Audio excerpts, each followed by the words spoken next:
Anand ಕಣ್ಗಾವಲಲ್ಲಿ Suni Jayadev ಕಥೆಯೇನು? G Kannada ವಾಹಿನಿಯಲ್ಲಿ ಪ್ರಸಾರ ಕಾಣುತ್ತಿರುವ ಅಮೃತಧಾರೆಯಲ್ಲಿ ಸುನಿ ಕಥೆ ಮುಗಿಸಲು ಜಯದೇವ್ ಹರಸಾಹಸ ಪಡ್ತಿದ್ದಾನೆ. ಇನ್ನೊಂದು ಕಡೆ ಆನಂದ್ ಮಾಡಿದ ಎಡವಟ್ಟಿನಿಂದಾಗಿ ಭೂಮಿಕಾ ಕೂಡ ಗೌತಮ್ ಮುಂದೆ ಪ್ರೇಮ ನಿವೇದನೆ ಮಾಡಿದ್ದಾಳೆ. ಈ ಕ್ಯೂಟ್ ಜೋಡಿಯ ಅವಾಂತರ ಕಂಡು ಪ್ರೇಕ್ಷಕರು ಮೆಚ್ಚಿಕೊಂಡಿದ್ದಾರೆ. Diya master plan.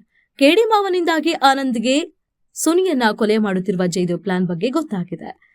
ದಿಯಾ ಕೂಡ ತನ್ನ ಮಾಸ್ಟರ್ ಪ್ಲಾನ್ ನಿಂದ ಮಾವನನ್ನ ರೌಡಿಗಳಿಂದ ಬಿಡಿಸ್ತಾಳೆ. ಆದ್ರೆ ಲೊಕೇಶನ್ ಆಕ್ಸೆಸ್ ಮೊಬೈಲ್ಗೆ ಹಾಕಿರ್ತಾಳೆ. ಹೀಗಾಗಿ ಆನಂದ್ ಮನೆಯವರನ್ನೆಲ್ಲರನ್ನೂ ಅಜ್ಜಿ ಮನೆಗೆ ಸೀಕ್ರೆಟ್ ಆಗಿ ಕರೆದುಕೊಂಡು ಹೋಗಿರುವ ವಿಚಾರ ದಿಯಾಗೆ ಗೊತ್ತಾಗುತ್ತೆ. ಜಯದೇವ್ ಕೂಡ ಈ ಬಗ್ಗೆ ತಿಳಿದ ಕೂಡಲೇ ರೌಡಿಗಳನ್ನ ಸುನಿ ಕಥೆ ಮುಗಿಸಲು ಛೂ ಬಿಟ್ಟಿದ್ದಾನೆ. ಆನಂದ್ ಕಣ್ಗಾವಲು. ಎಲ್ಲಾ ರಾತ್ರಿ ಮಲಗಿರುವಾಗ ಆನಂದ್ ಮಾತ್ರ ತುಂಬಾ ಎಚ್ಚರದಿಂದ ಇರುತ್ತಾನೆ. ಸುನಿ ಮಲಗಿರುವಾಗ ರೌಡಿ ಇನ್ನೇನ್ ಸಾಯಿಸಬೇಕು ಅನ್ನೋ ಅಷ್ಟರಲ್ಲಿ ಆನಂದ್ ಬಂದೂಕು ಹಿಡಿದು ರೌಡಿ ಮುಂದೆ ನಿಂತಿದ್ದಾನೆ. ಆನಂದ್ ರೌಡಿಗಳನ್ನ ಸದೆ ಬಡಿಯುತ್ತಾನ. ಸುನಿ ಇದರಿಂದ ಬಚಾವಾಗ್ತಾನ. ಆನಂದ್ ಮುಂದಿನ ನಡೆ ಏನು? ಗೌತಮ್ ಇಷ್ಟು ಗೊತ್ತಾದ ಮೇಲೂ ಜಯದೇವ್ನ ಸುಮ್ಮನೆ ಬಿಡ್ತಾನ ಅನ್ನೋದು ಇಂದಿನ ಸಂಚಿಕೆಯಲ್ಲಿ ಗೊತ್ತಾಗಲಿದೆ. ರಾತ್ರಿಯ ಮುದ್ದು ಮಾತು ಭೂಮಿಕಾಗೆ ನಾಚಿಕೆ ಹೊತ್ತು ತಂತು.